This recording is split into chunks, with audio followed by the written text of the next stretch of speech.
नमस्ते बच्चों।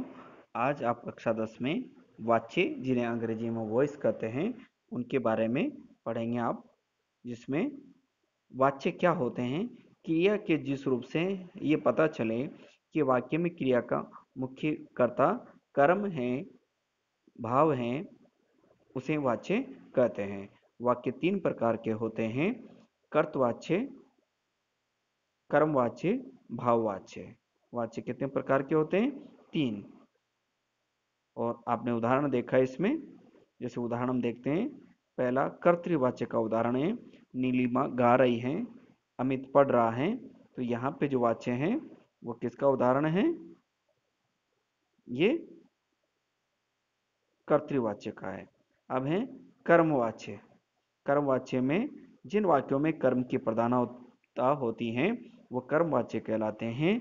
इनमें क्रिया करने वाले कर्ता कर्म दोनों होते हैं, किंतु कर्म पर बल दिया जाता है। किस पे बल दिया जाएगा? कर्म पर। ठीक है। और इन वाक्यों में क्रिया करने वाले कर्ता कर्म दोनों होते हैं, किंतु कर्म पर बल दिया जाता है। तो इसमें आप देख रहे हैं, इसमें कह रहा है वो, आजकल आम बहुत बिक रहे हैं। यहाँ कर्म आम की प्रधानता है, क्रिया का लिंग वचन भी उसी के अनुरूप है। वाक्य में कर्ता का लोप है, कहीं के कर्ता का लोप नहीं होता है। ये उपन्यास यशपाल जी ने लिखा है। यहाँ कर्म की उपन्यास की प्रधानता है। ये कर्मवाच्य के और भी उदाहरण हैं। नीना का चित्र बन गया, पानी, पौधों को पानी मिल गया, अमित द्वारा पतंग उड़ाई गई, विद्यालय को साफ रखो।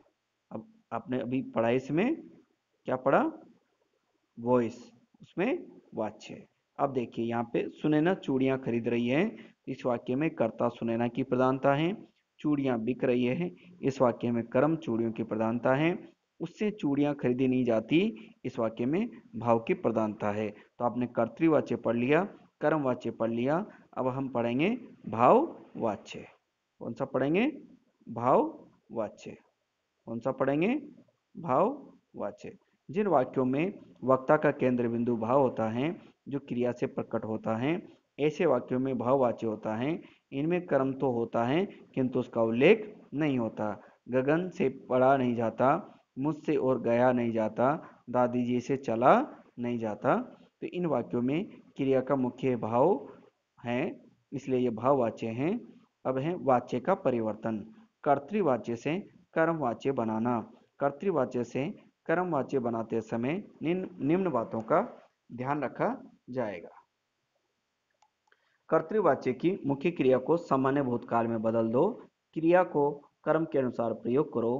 कर्ता के द्वारा या के द्वारा से का प्रयोग करो। यदि कर्म के साथ कोई विभक्ति लगी है तो उसे हटा दो।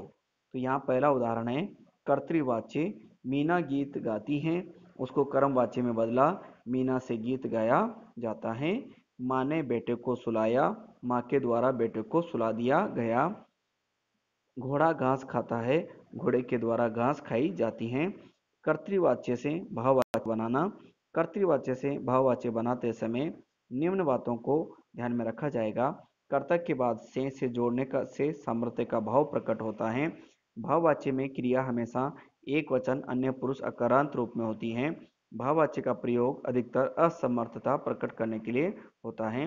मैं देर तक नहीं पढ़ता, मुझसे देर तक नहीं पढ़ा जाता, मैं इतना दर्द नहीं सह सकती, मुझसे इतना दर्द सहा नहीं जाता, छोटा बच्चा नहीं चल सकता, छोटे बच्चे से चला नहीं जाता, कछुआ तेज नहीं चल सकता, कछुए से तेज नहीं चला जाता।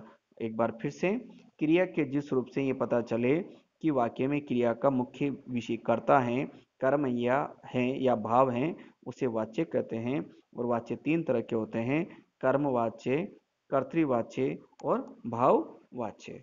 तो प्यारे बच्चों, आज आपने पढ़ा वाच्य। वाच्य किसे कहते हैं? क्रिया के जिस रूप से पता चले कि वाक्य में क्रिया का मुख्य विषय कर्ता है, कर्म है या भाव है, उसे वाच्य कहते हैं।